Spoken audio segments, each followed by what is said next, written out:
So how does an LLC work from a tax standpoint versus an asset protection standpoint? So first of all, let's talk about what an LLC is and what an LLC isn't. An LLC is not a tax animal. In tax terms, an LLC is whatever we want it to be. This is like, for somebody like me who's the youngest of 6 children, never wants to be told what to do, this is like nirvana of tax because it can be anything I want it to be. So anytime somebody says, I'm taxed like an LLC, I'm going, I have no idea what you're talking about, because in LLC, you get to choose how you tax it. But from an asset protection standpoint, it's pretty important. Well, in LLC, to understand what it is a legal entity authorized by statute.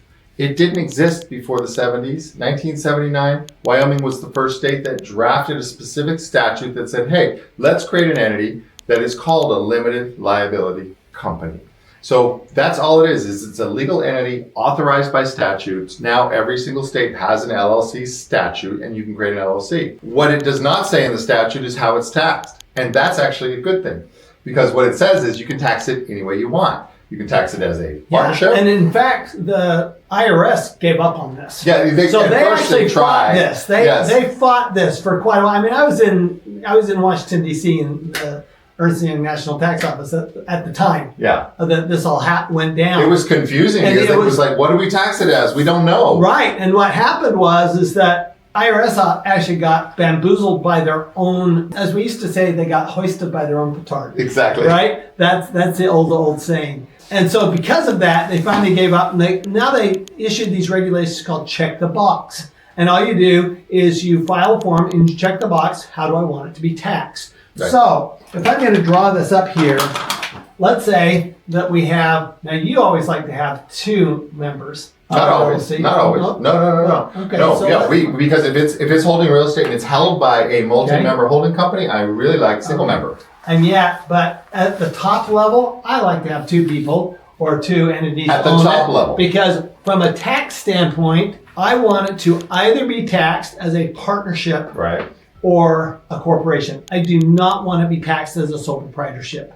Okay, it's actually very important to me because a sole proprietorship, I have a higher chances of being audited. The IRS doesn't like them, and you end up with potentially a lot of self-employment tax. Well, and we're talking about, this is going to be important, 2 layers. At the first layer, the highest layer, we have to absolutely have partnership or corporation taxation. Right. When we get down here, it'll change.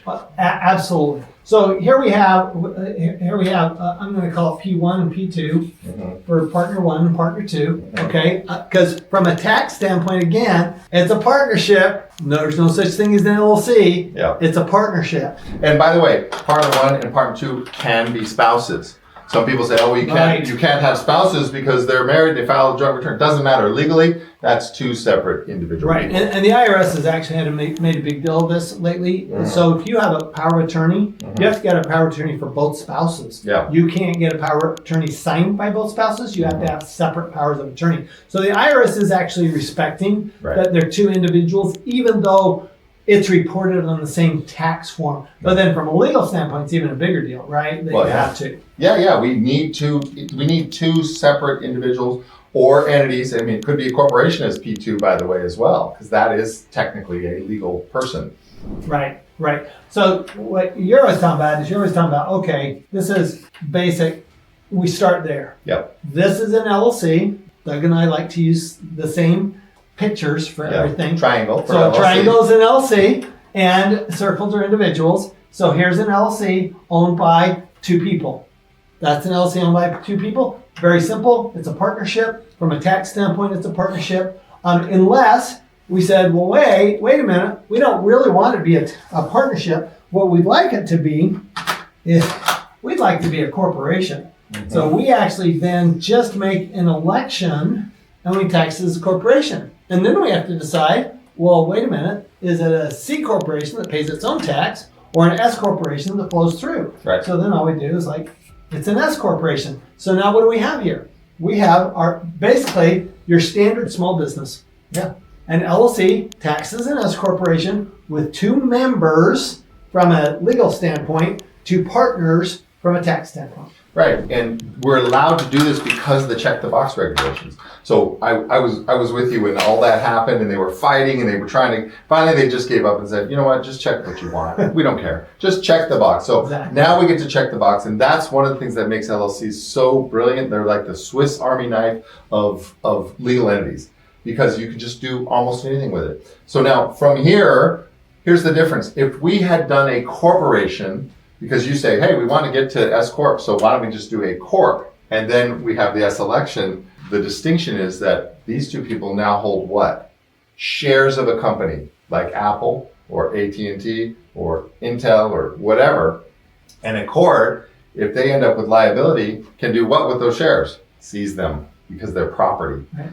So a regular S Corp, not an LLC taxed as an S Corp, is very vulnerable to a creditor from a legal standpoint. However, an LLC taxed as an S Corp, it's two different things. The LLC has members, not shareholders. Members have charging order protection, not corporate seizing rights from a court. So you get the legal distinction, you get the legal protection of an LLC, but you get the taxation that you wanted, which in this case is an S Corp. Right? And if I wanted to be a C Corp, I could have been a C Corp. So Or a partnership. Partnership. Now, what you can't be here, this is maybe important for them, you can't be disregarded once you have two partners. Right. You're not allowed to elect disregarded when you have more than one shareholder. If you want it disregarded, which again, there's only certain circumstances that we would want that, you can't have a second partner.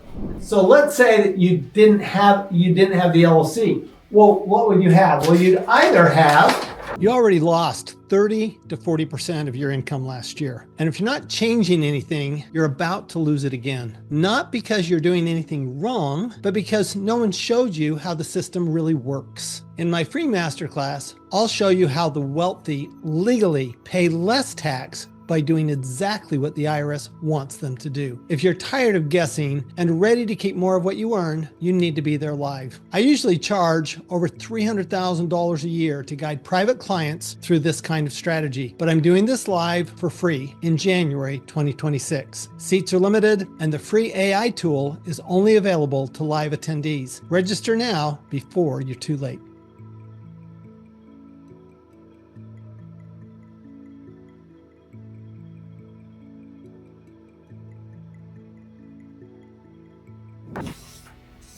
Again, you'd have P1 and P2, and you would have basically, it still looked the same, but now you got a partnership.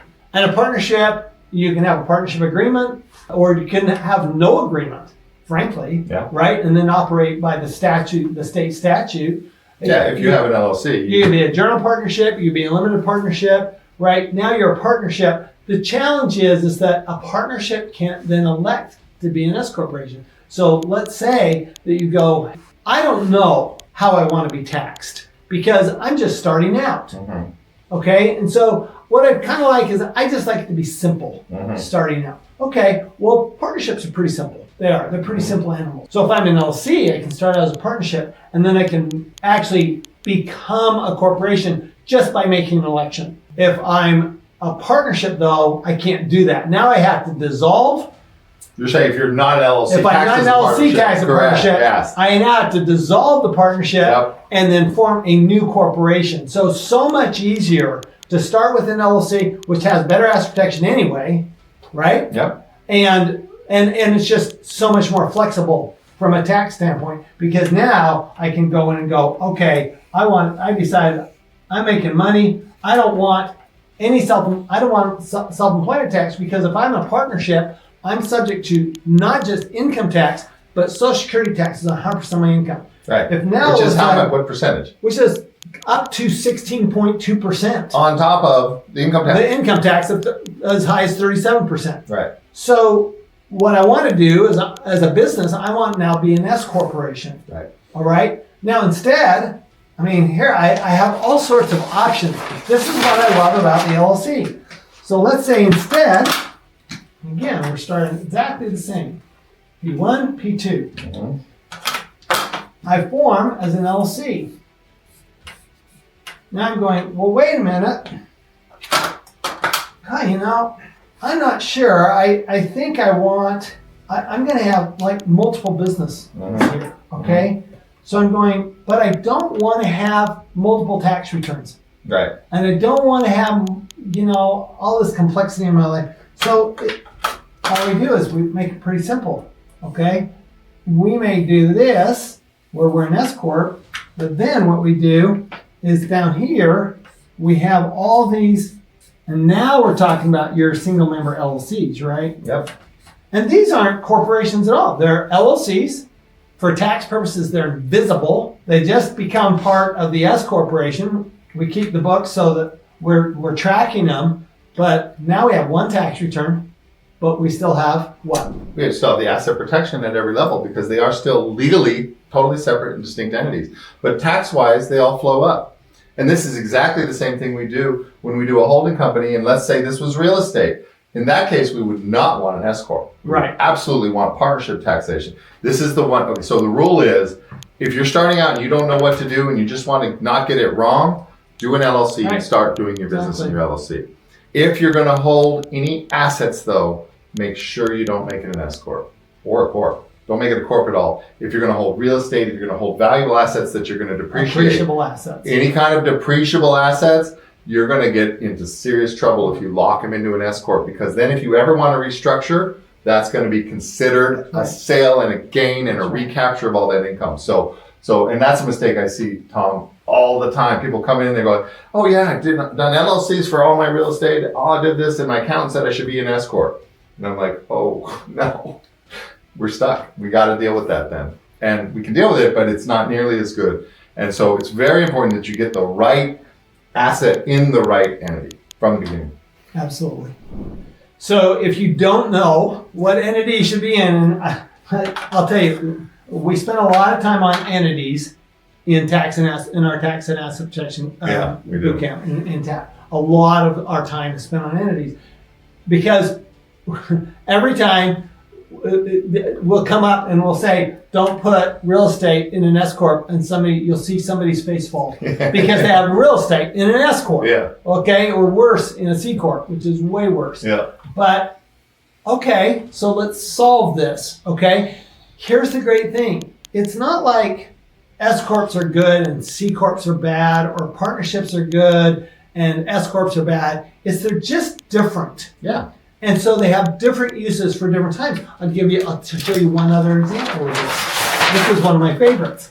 Let's say, again, we got two partners, they're buddies, don't know how they're going to work out together, right? Yeah. So here's what we're going to do. I'm going to say, look, let's set it up as an LLC. Mm-hmm. Now, right now we're a partnership. But then P1 goes, hey, but look, I want to deduct my car. And my car is a Lamborghini. Mm-hmm. Okay? And P2 goes, I don't want to pay for your car. Right? Because I drive a Toyota. Right? So P1 goes, okay. And also, by the way, I don't think we should share 50-50 all the time. Maybe some expenses belong just to me, or some income belongs just to you. So here's what we do. We actually layer these on top of each other. And now what I'm going to do is I'm going to do right here, and right here I'm going to be an S corp there, and I'm going to be an S corp here. But again, I'm an LLC tax as an S corp, and this way my Lamborghini goes in here, Toyota goes in here, and the business is a partnership. Right. In this case, the business is a partnership owned by two S corporations. So an S corporation can't be owned by a partnership, but a partnership can be owned by an S corporation. So it's just a matter of figuring out what is your situation. This is why we spend a lot of time in our TAP class asking questions. It's we're not just blowing stuff at you. We're actually asking you questions and having you discuss that so that you can understand, okay, well, here's my situation. And then we open it up for lots of questions, from you, because we're going to start explaining this. You go, well, wait a minute, what about this situation? So, well, then we can go, well, let's look at a different situation. You see, we've drawn the same basic structure 5 times. And we could do it 5 more. And we could keep going. This is iterative over and over again with all sorts of different And the great thing I think about the TAP class is that you actually learn what are the characteristics of the different entities Mm-hmm. and when you use them, both from a tax standpoint and from an asset protection standpoint. Right. Then when you're having the conversation with your CPA and your attorney, you actually know what they're talking about and you can ask them intelligent questions. Mm-hmm. Because the challenge, of course, is they may not know this stuff. Okay? So you're the one's going to have to drive it, or you're going to have to find a new attorney and CPA, which a lot of people do find at the end of the TAP class. And just to be fair, okay? Mm-hmm. So your CPA may not want you coming here, but if I were your CPA, I would, because I think an educated client is a better client. Yeah. And the more educated you can get, I mean, we go through all of this with all of our clients, and I know you go through it with all of your clients. Yep. What's even better is when we have somebody who actually has some context coming in as a client, because now we can have a better conversation. So I think part of the advantage of the TAP class is learning the language, Yep. learning, okay, here's what goes on, learning what's possible so that you can actually have a real conversation with your CPA and your attorney. Yeah, and learning to have confidence in your own structure. Half the problem I see with clients walking in the door is they don't know. They go, I don't know. I've been with my accountant for 20 years. I think they're okay, but I don't know because they're never telling me. And anytime I bring them something, they go, oh yeah, I guess we can do that. And it gives me a lack of confidence that they're not, maybe there's other stuff that I haven't found on the internet. And so we're going to actually unveil all that at the TAP class, and then you'll know. And if you're not doing them, you'll already know what to go back and talk to your accountant and your attorney about. And again, this structure, this is an unbelievable structure because it's super powerful. It gives control. This person might want to do a defined benefit plan. This person doesn't. He just wants to buy Lamborghinis. They have the flexibility, but they're still partners in the same business. But that's not going to be the right plan for everybody. And it's definitely not going to be the right structure when you start talking about holding assets like real estate, Right. equipment, investments, etc. So it's not rocket science, but it is complicated. And you need to have confidence that your team actually understands what's going on. And the whole point of the TAP class is so that you can have the confidence that you understand how things work. Because once you understand how it actually works and why it works that way, and go, oh, so maybe I could use it over here, maybe I could use it over here, and you have those conversations with your tax and asset protection professionals, and they can actually help you put it in place so that you can pay way less tax and Protect your assets. protect your assets. Yeah.